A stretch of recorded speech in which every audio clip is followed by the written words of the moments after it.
Surga, kami mengucap syukur kalau pada malam hari ini kami masih diberikan kesempatan untuk mendengarkan suara isi hati Tuhan melalui kebenaran firman Tuhan yang akan kami renungkan bersama-sama. Tuhan, pakai hamba-Mu yang lemah dan terbatas dalam menyampaikan kebenaran firman Tuhan. Kiranya Tuhan yang memberkati, kiranya apapun yang keluar dari mulut bibirnya adalah apa yang hendak Tuhan sampaikan pada setiap kami yang datang pada malam hari ini. Kiranya kami menyerahkan jalannya khotbah ini dari awal, pertengahan hingga akhirnya. Hanya dalam nama Tuhan Yesus Kristus, Juru Selamat kami yang hidup, kami berdoa. Amin. Selamat malam Bapak Ibu Saudara. Sebelumnya saya mohon maaf kalau nanti sepanjang khotbah saya ada sedikit batuk karena memang lagi sakit leher. Jadi mohon maaf kalau mungkin suara batuk saya sedikit mengganggu. Mari kita merenungkan kebenaran firman Tuhan yang diambil dalam 1 Timotius pasalnya yang kelima ayat 21 sampai pasalnya yang ke-6 ayat 2a.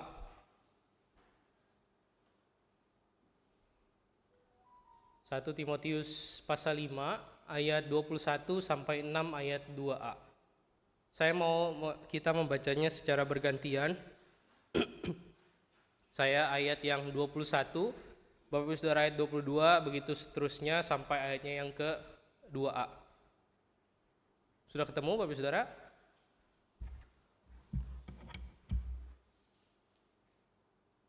Kalau sudah ketemu, demikianlah firman Tuhan. Di hadapan Allah dan Kristus Yesus dan malaikat-malaikat pilihannya, kupesankan dengan sungguh kepadamu, perhatikanlah petunjuk ini tanpa prasangka dan bertindaklah dalam segala sesuatu tanpa memihak.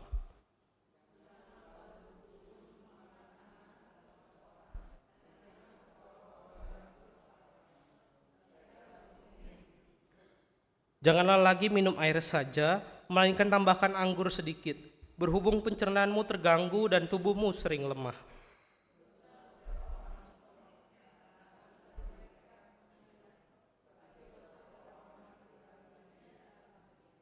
Demikian pula perbuatan baik itu segera sangat jelas, dan kalau tidak demikian perbuatan itu tidak dapat terus tetap tersembunyi.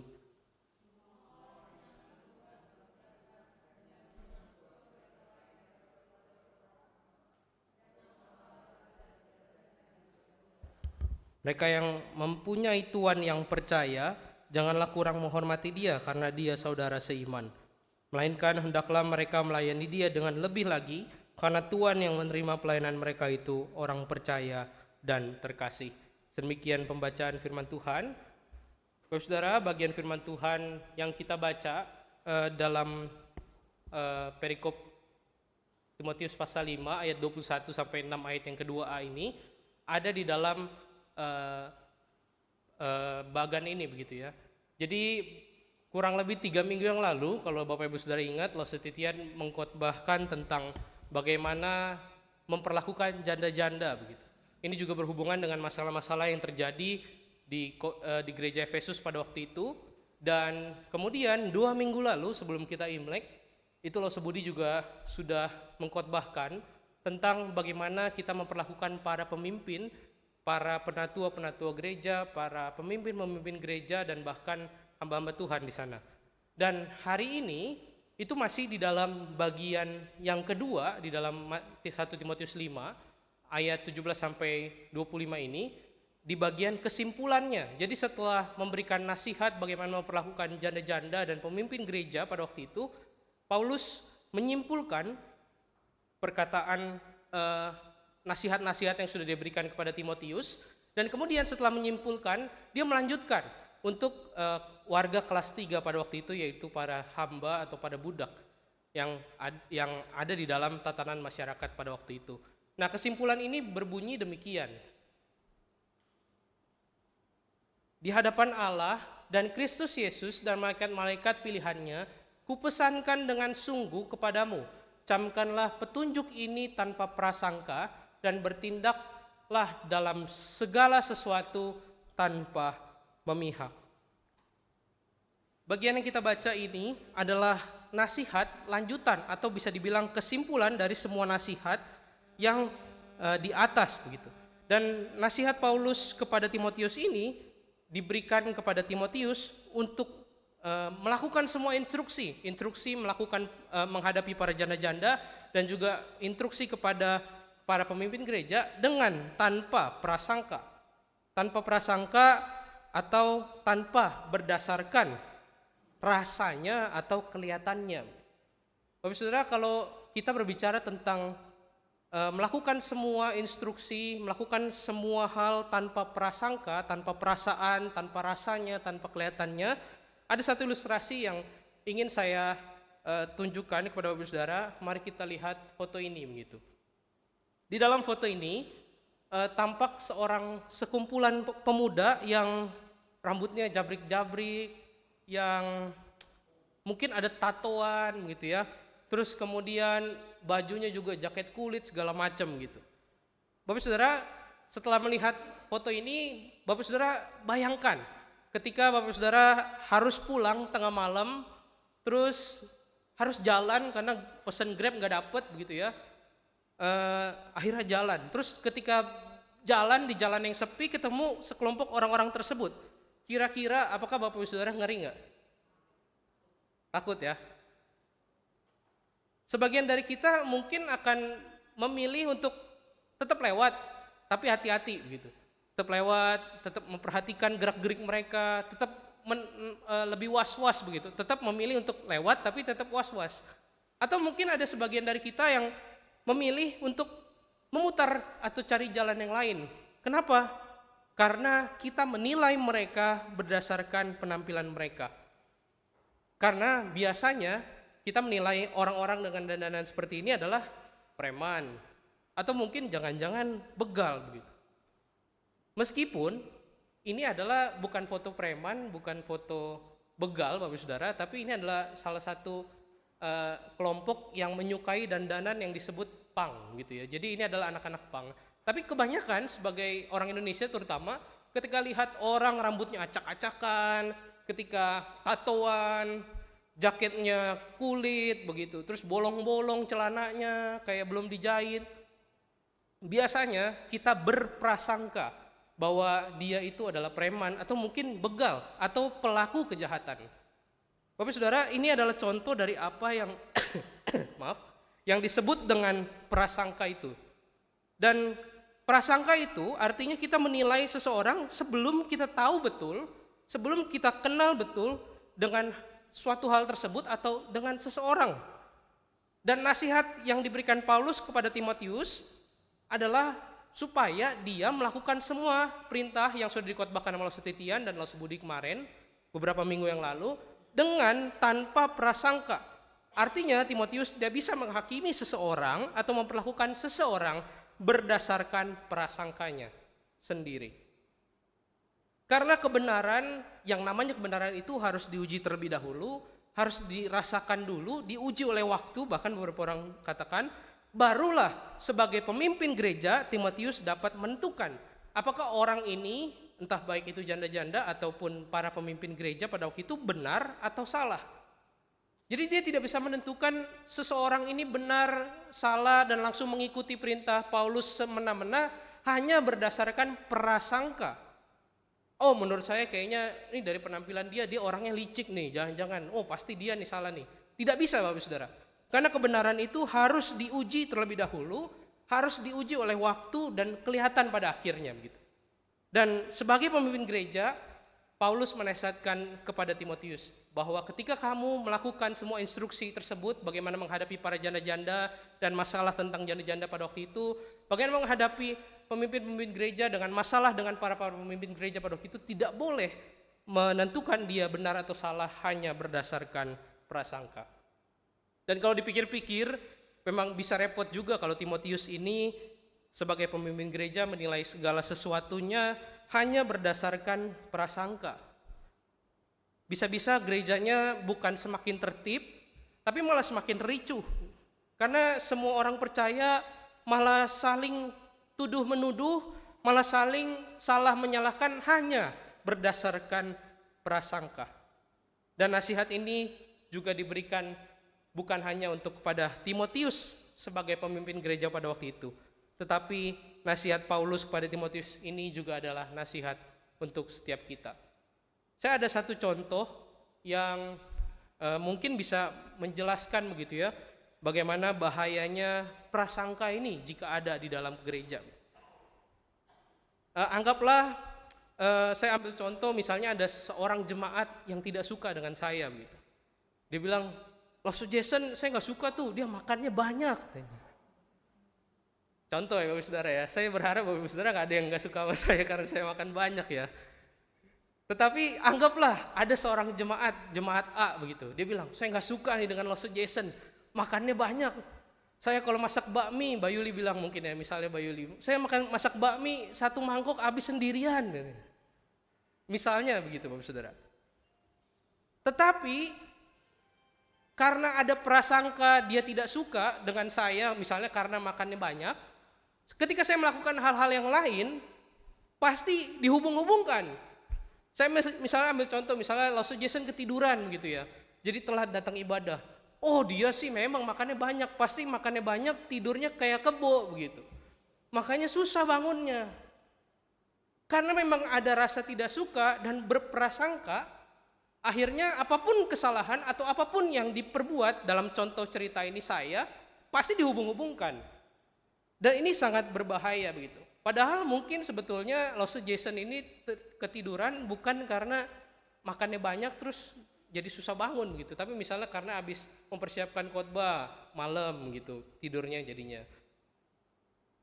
Contoh begitu Bapak Saudara. Saya berharap tidak ada Bapak Saudara yang membenci saya ya. Tapi ini contoh bagaimana bahayanya ketika ada prasangka itu. Karena ketika ada prasangka itu di dalam tubuh Kristus bisa saling terpecah, saling tidak suka, saling membenci karena adanya prasangka itu yang sebetulnya tidak teruji oleh kebenaran, tidak teruji oleh waktu dan tidak terlihat kebenarannya. Tidak ada buktinya begitu. Cuman berdasarkan yang namanya prasangka. Karena prasangka itu perpecahan di dalam tubuh Kristus bisa terjadi. Karena prasangka itu kebencian bisa terjadi di dalam tubuh Kristus. Dan yang terlebih penting lagi, karena ada prasangka, kebenaran tidak ditegakkan di dalam tubuh Kristus. Karena itu tidak hanya berbicara tentang prasangka, Rasul Paulus melanjutkan bahwa jangan melakukan semua instruksi itu dengan berprasangka, tapi lanjutannya Paulus memberikan yang mirip juga sebetulnya, yaitu jangan memihak. Karena dengan memihak artinya kita memilih kubu yang satu, memilih pemikiran atau pemahaman yang satu, dan mengabaikan kubu atau pemikiran atau sisi yang lain. Dan ini adalah hal yang juga diperingatkan Paulus kepada Timotius dalam mengikuti semua instruksi untuk membereskan masalah-masalah yang terjadi di gereja Efesus pada waktu itu. Jadi sebagai pemimpin, Timotius dituntut untuk tidak memihak pada kelompok golongan tertentu atau pemikiran tertentu untuk menyelesaikan masalah-masalah ini. Karena memihak itu artinya kita memilih yang satu dan mengabaikan yang lain. Dan itu bukanlah sesuatu yang benar. Di dalam beberapa tafsiran yang saya baca, secara khusus yang membahas tentang bagian ini di dalam 1 Timotius pasal 5 ini, ada seorang pendeta atau seorang teolog bernama John Stott. Dia berkata dosa paling buruk yang dilakukan pemimpin gereja adalah keberpihakan. Dosa yang paling buruk yang dilakukan oleh pemimpin gereja adalah keberpihakan. Atau kalau boleh ditarik, dosa yang paling buruk yang bisa terjadi di dalam gereja Tuhan adalah keberpihakan. Karena itu Paulus menasihatkan Timotius dengan tegas, jangan berpihak. Dan inilah juga adalah teguran yang keras bagi setiap orang-orang percaya, bagi setiap hamba-hamba Tuhan, bagi setiap pemimpin-pemimpin gereja. Sebagai pemimpin-pemimpin gereja, sebagai hamba-hamba Tuhan, ini adalah dosa yang paling rentan yang membuat pemimpin gereja dan hamba-hamba Tuhan bisa jatuh, yaitu keberpihakan. Dan tidak jarang juga Bapak Saudara, dosa keberpihakan ini membawa dampak perpecahan di dalam tubuh Kristus. Jadi dampaknya sama dengan jangan berprasangka tadi begitu ya, yaitu perpecahan. Saya beri contoh misalnya, pada tahun 1054 terjadi peristiwa pemisahan gereja Kristen menjadi dua cabang utama, yaitu gereja Ortodoks Timur dan gereja Katolik Roma. Jadi pada tahun 1054 orang-orang Kristen itu terpecah dua. Ada yang menjadi gereja Ortodoks Timur dan ada yang menjadi gereja Katolik Roma. Konflik ini disebabkan oleh perbedaan doktrinal, perbedaan teologis, politik, dan yang paling penting adanya perbedaan budaya antara budaya Timur dan budaya Barat. Dari contoh ini kita bisa melihat bahwa kelompok orang yang menyukai kebudayaan Timur atau kelompok orang yang menyukai kebudayaan Barat pada akhirnya memisahkan diri mereka karena ada perbedaan keberpihakan atau ada perbedaan kesukaan. Makanya dalam bahasa Inggris keberpihakan ini itu biasanya disebut dengan satu kata, yaitu favoritism. Atau ya kalau ditarik akar katanya itu favorit atau kesukaan. Melihat peristiwa ini, ya terlepas dari perpecahan gereja-gereja yang terjadi di dunia ini tetap di dalam rancangan Allah. Dan kita bisa melihat meskipun demikian rancangan awal Allah mengenai gereja bukanlah berkubu-kubu, bukanlah beribu-ribu aliran, bukanlah banyak sekali aliran Kristen, bukannya terpecah-pecah begitu. Awalnya rancangan Allah tentang gereja tidaklah demikian. Tetapi karena adanya keberpihakan, salah satunya menyebabkan terpecahnya tubuh Kristus. Sehingga melahirkan gereja ini, gereja itu, nanti gereja ini pecah lagi jadi gereja ini, gereja itu pecah lagi, dan lain sebagainya. Dan nasihat-nasihat dan contoh-contoh ini kita bisa melihat bagaimana Paulus melihat sesuatu yang sangat penting dari dosa keberpihakan ini. Makanya Rasul Paulus menasihatkan dengan tegas kepada Timotius sebagai orang Kristen, apalagi sebagai orang Kristen yang melayani gereja, di gereja maksud saya, dituntut untuk tidak berprasangka dan berpihak pada seseorang atau sekelompok orang.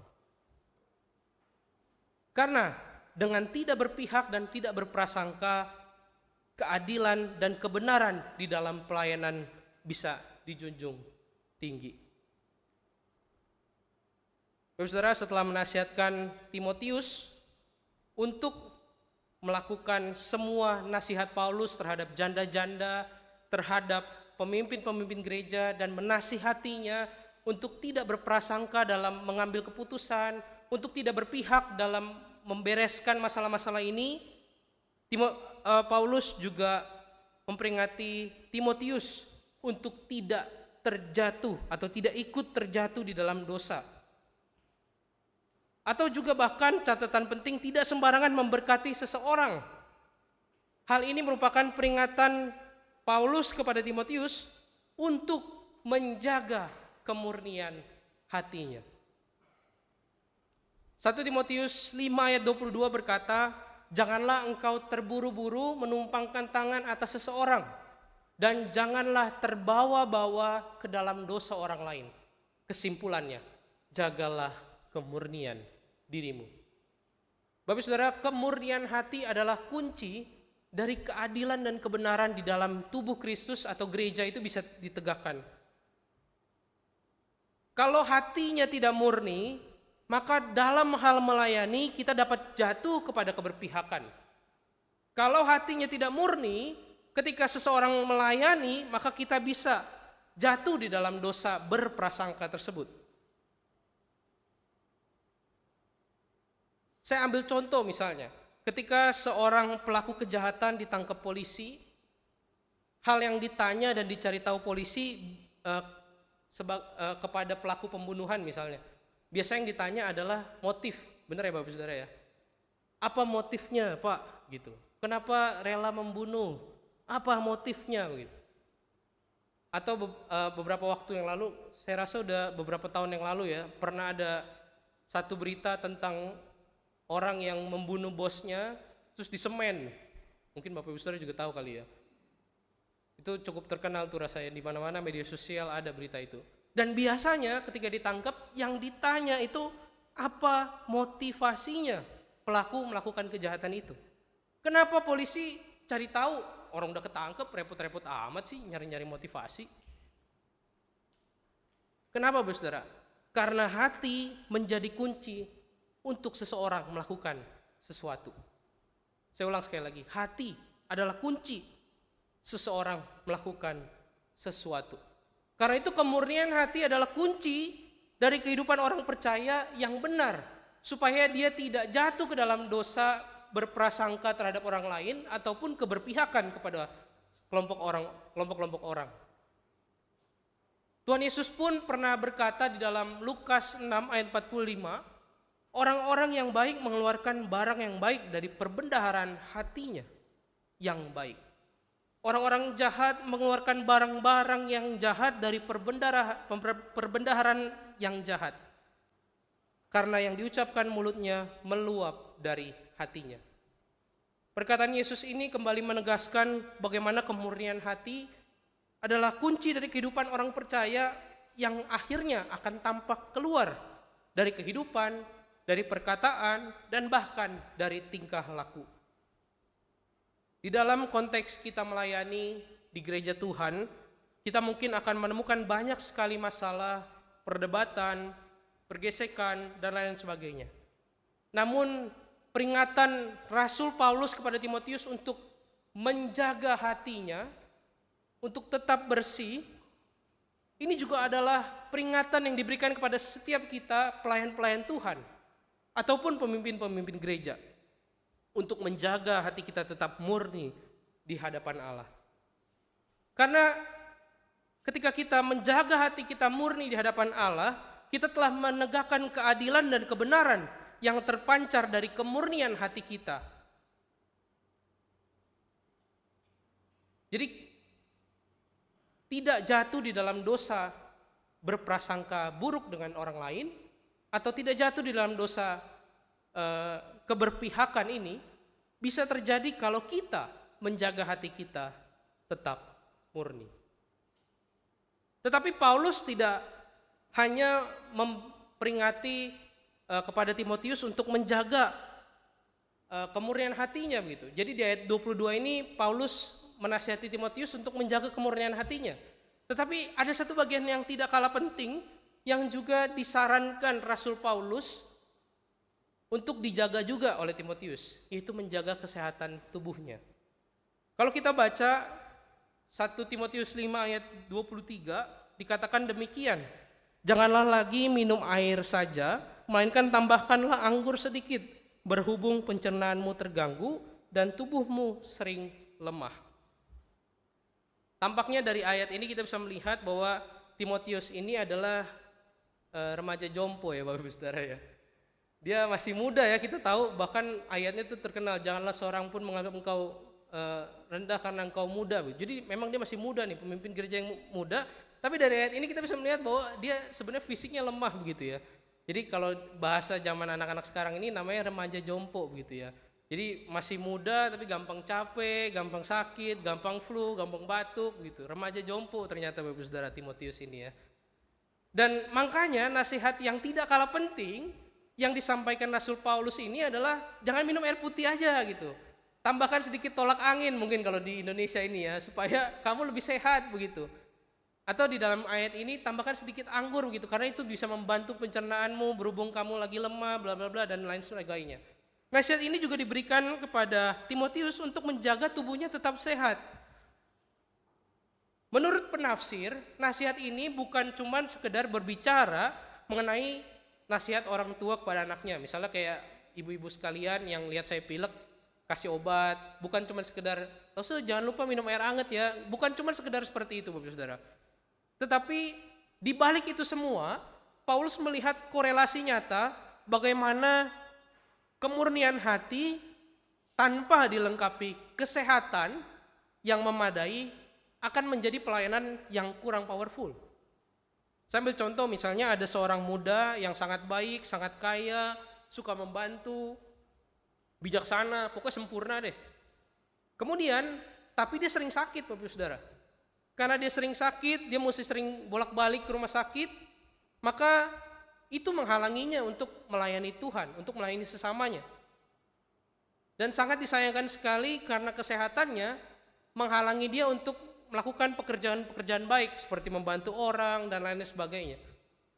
Karena itu juga nasihat ini diberikan kepada Timotius, dan juga mungkin nasihat ini diberikan juga kepada kita sebagai pelayan-pelayan Tuhan, hamba Tuhan, majelis, pemimpin gereja, ketua-ketua komisi, untuk menjaga kemurnian hati kita dan jangan lupa juga menjaga kesehatan tubuh kita. Karena ini adalah dua kombinasi yang penting untuk pelayanan yang powerful gitu. Yaitu menjaga kemurnian hati yang penting, tapi dilengkapi juga dengan menjaga kesehatan tubuh. Dan bagian ini diakhiri Paulus dengan sebuah penegasan. Di ayat 24 sampai 25 dikatakan demikian. Dosa beberapa orang mencolok seakan-akan mendahului mereka ke pengadilan. Tapi dosa beberapa orang lagi baru menjadi nyata kemudian. Demikian pun perbuatan baik itu segera nyata, dan kalau tidak demikian ia tidak dapat terus tinggal tersembunyi. Apa maksudnya Bapak Saudara? Saya beri kasih contoh satu kali lagi Bapak Saudara. Beberapa hari ini setiap kali saya buka pintu kamar pagi-pagi ketika saya mau mandi, ada wangi yang luar biasa Bapak Saudara. Orangnya udah langsung ketawa nih Bapak Saudara. Saya bingung nih, setiap kali buka pintu kok wangi ya, saya jadi lapar nih langsung ya. Ternyata Lausetian lagi masak Bapak Saudara. Jadi setiap kali saya bangun gitu ya jam 7 buka pintu, kok wangi bawang nih ya. Kok ini ada wangi apa nih, entah terasi kah, cabai kah, pokoknya wangi lah Bapak Saudara. Dan ternyata wangi itu asalnya dari pastornya Lausetian gitu. Dan wanginya tercium sampai kemana-mana gitu. Bahkan tadi kita ngantor aja waktu Lausetian datang, jegrek, wangi bawang langsung. Wanginya kemana-mana Bapak Saudara. Penegasan yang Rasul Paulus katakan kepada Timotius dalam ayat ini, itu kalau boleh digambarkan seperti wangi masakan Lausetian ini yang kemana-mana begitu ya. Yang pada akhirnya ketahuan begitu. Saya dari lantai 5 bisa cium wangi ini sampai akhirnya, oh ini malah Lausetian nih masak nih. Wanginya tercium sampai akhirnya ketahuan gitu bahwa yang masak nih Lausetian bukan Bayuli. Kesimpulan ini menunjukkan bagaimanapun dosa disembunyikan, wanginya akan keciuman. Bagian ini juga menunjukkan perbuatan baik meskipun kadang tampak langsung kelihatan oh dia memang orangnya baik, ataupun yang ketika berbuat baik nggak kelihatan. Tapi penegasan ini mengatakan bahwa kalau kita berlaku baik, lama-lama akan kecium juga, akan terlihat juga perbuatan baik itu, karena dia tidak akan selamanya tersembunyi. Begitu pula dengan kejahatan ataupun dosa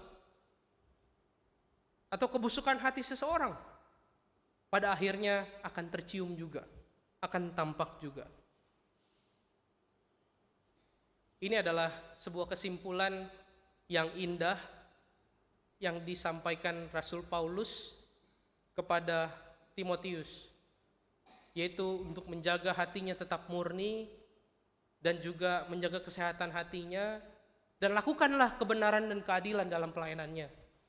Karena meskipun kebaikanmu tampak tidak terlihat, keadilanmu tampak tidak terlihat, lama-kelamaan akan tercium juga. Dan orang-orang itu yang tampaknya biasa-biasa saja padahal busuk misalnya hatinya, lama-lama juga akan kelihatan, lama-lama juga akan tampak. Inilah yang Rasul Paulus coba sampaikan kepada Timotius, menutup dari nasihat-nasihat yang dia berikan kepada Timotius untuk menghadapi masalah-masalah terhadap janda-janda, terhadap para pemimpin-pemimpin gereja di gereja Efesus. Dan setelah selesai dengan semuanya itu, Rasul Paulus beralih kepada kasta ketiga pada sistem sosial pada waktu itu, yaitu ditujukan kepada para hamba atau para budak. Bapak Saudara, budak atau hamba di sini di dalam ayat 1 sampai 2 ini di pasal yang ke-6 bukan sembarang budak. Dia adalah seorang hamba atau seorang budak yang sudah menjadi percaya, atau bisa kita bilang orang Kristen. Mereka adalah anggota-anggota gereja Efesus juga. Dan budak pada masa itu atau hamba pada masa itu mungkin kalau boleh digambarkan, memang penggambaran ini tidak terlalu tepat begitu. Cuman kalau boleh digambarkan seperti seorang karyawan yang bekerja untuk atasannya begitu. Memang budak pada waktu itu tidak menerima upah dalam bentuk gaji, tetapi kehidupan mereka dipelihara oleh tuannya. Kurang lebih penggambaran seperti itu. Mereka masuk di dalam sistem anggota keluarga dan mereka bekerja untuk tuannya begitu. Dan nasihat ini diberikan Paulus kepada hamba-hamba atau budak-budak yang bekerja pada tuannya, yaitu untuk menghormati tuan mereka dan bahkan tidak mengurangi rasa hormat mereka kepada tuan mereka yang juga adalah orang percaya. Memang di dalam kekristenan memang ada konsep bahwa setiap orang yang percaya adalah saudara di dalam iman. Namun Paulus mengingatkan adanya otoritas di mana tuanmu atau bisa dibilang bosmu itu adalah orang yang dipakai oleh Tuhan, yang di dalam kedaulatan Tuhan diizinkan berada di otoritas di atas para hamba-hamba ini, dan mereka harus menghormatinya. Bahkan kalau dia orang percaya pun justru bukannya karena ada konsep saudara dalam iman, bukannya malah jadi tidak menghormati mereka, tetapi justru malah semakin menghormati mereka. Karena yang kita hormati sama-sama orang percaya, sama-sama menyembah Tuhan dan Allah yang sama. Bapak saudara, sadar tidak sadar dalam kehidupan kita sehari-hari, baik dalam pekerjaan, dalam kehidupan sekolah, bahkan di gereja juga ada, dimanapun sistem kehidupan kita, Tuhan mengizinkan ada satu sistem yang namanya otoritas, Bapak saudara. Makanya di dalam dunia pekerjaan ada pemimpin perusahaan misalnya, ada bos yang memimpin perusahaan atau kantor itu. Di sekolah ada kepala sekolah, atau dalam lingkup yang kecil ada ketua kelas, ada wali kelas. Di rumah ada ayah sebagai pemimpin keluarga, dan di gereja pun ada orang-orang yang Tuhan tetapkan untuk memimpin gereja. Di dalam kehidupan kita bisa menemukan bahwa Tuhan mengizinkan ada yang namanya satu sistem, yaitu otoritas. Jadi konsep hamba-hamba yang menghormati tuannya ini adalah nasihat untuk setiap kita juga orang percaya. Kita harus menghormati orang-orang yang Tuhan izinkan berotoritas atas kita. Suka tidak suka, Allah dalam kedaulatannya menunjuk pribadi-pribadi tersebut untuk memimpin kita. Memang kita sebagai jemaat Tuhan di tempat ini pun adalah saudara dalam iman. Namun kalau Tuhan mempercayakan orang-orang memimpin gereja seperti para majelis, para hamba Tuhan, maupun pemimpin ketua komisi dan lain sebagainya, itu adalah di dalam kedaulatan Tuhan. Makanya itu mari kita menghormati mereka. Dan jika memang pemimpin ini salah, seperti yang sudah disampaikan oleh khotbahnya Lause Budiman 2 minggu lalu, tegurlah mereka tentunya dengan kasih. Di dalam khotbah Lause Budiman kita sudah menemukan bagaimana cara menegur pemimpin-pemimpin gereja yang salah. Ada caranya begitu, bawalah 2 saksi dan lain sebagainya.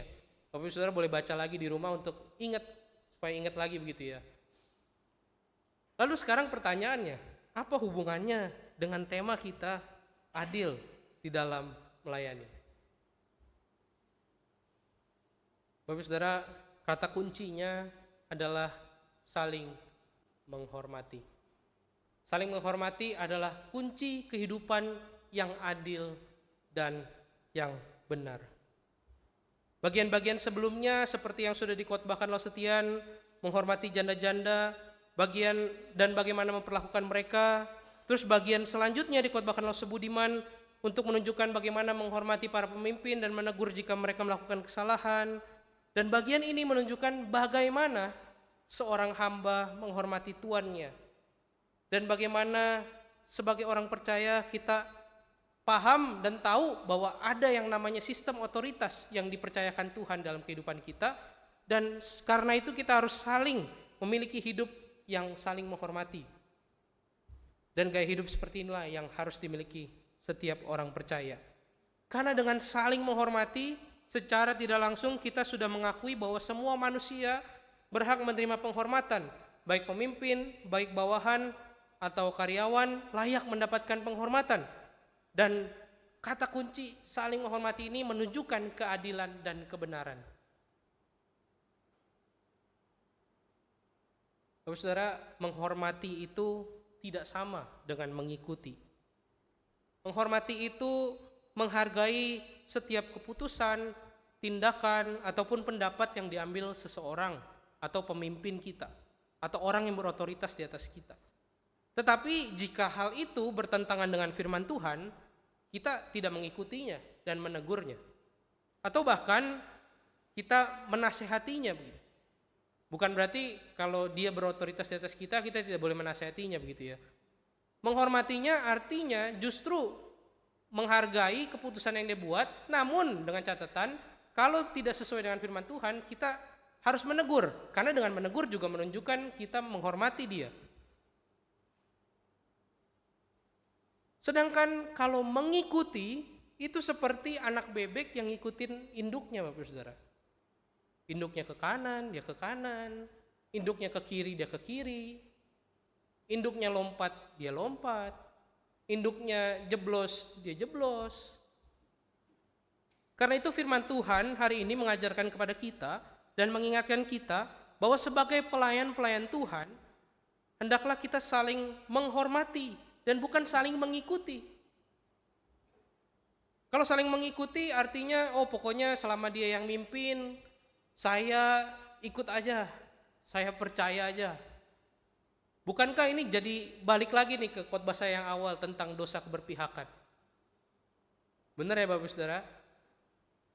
Karena itu firman Tuhan hari ini mengingatkan kita bahwa otoritas di dalam pelayanan, dalam kehidupan kita diizinkan Tuhan. Dan karena itu kita harus saling menghormati, baik pemimpin menghormati bawahan boleh dibilang, ataupun kita yang dipimpin pun harus menghormati yang memimpin kita. Dan kita sebagai orang percaya yang hidup di dalam sistem otoritas ini tidak boleh saling berprasangka dan tidak boleh berpihak. Karena itu semua yang memecah tubuh Kristus atau gereja Tuhan. Memang Bapak Saudara, di dalam kenyataannya tidak mudah melakukan firman Tuhan yang kita dengar pada malam hari ini. Bukan berarti ketika telah mendengar firman Tuhan hari ini, ke depannya ketika kita menemukan masalah-masalah, gesekan-gesekan yang terjadi, langsung bisa melakukan firman Tuhan ini. Oh, saya pokoknya tidak mau berpihak. Oh, pokoknya saya tidak mau berprasangka. Oh, pokoknya saya harus menghormati dia. Tidak Bapak Saudara, saya tidak menjamin bahwa ke depannya setelah Bapak Saudara mendengar ini akan semudah membalikan telapak tangan melakukan firman Tuhan ini. Saya tahu betul ini adalah hal yang sangat susah untuk dihidupi. Karena itu mari kita mengambil waktu teduh di hadapan Tuhan. Kita meminta kepada Allah sebagai sumber kekuatan itu untuk memberikan kita kekuatan untuk melakukan firman Tuhan yang tidak mudah ini. Mari kita berdiam di hadapan Tuhan, meminta Tuhan menguatkan kita, secara khusus pelayan-pelayan Tuhan, pemimpin-pemimpin gereja, pemimpin-pemimpin komisi, untuk saling menghormati satu sama lain, untuk menjaga keutuhan tubuh Kristus secara khusus di tempat ini, di GKPKR Gedong. Mari kita mengambil waktu teduh di hadapan Tuhan.